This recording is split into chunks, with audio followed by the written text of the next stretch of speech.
سلام علیکم. Can you borrow me some money? چی؟ پیسه؟ مانی؟ borrow money.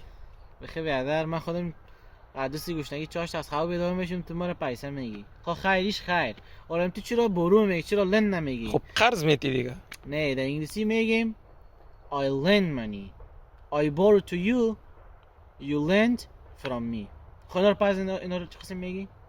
You lend to me, I borrow from you. خدا جمع کو دیوانای تو بخدا.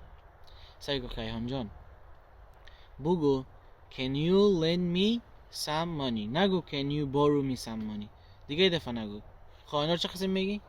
خب این رقم. Can you lend me some money?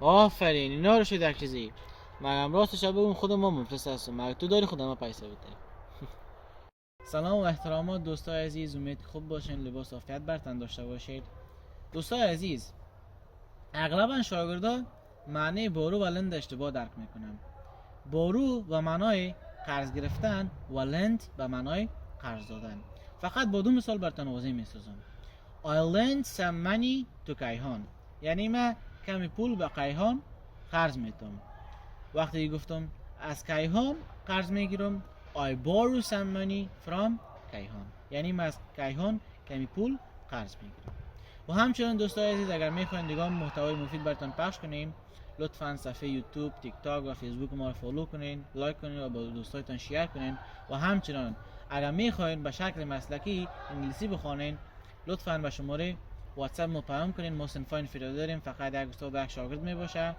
انگلیسی را به شما به شکل مسلکی آموزش میدن تشکر از حمایتتان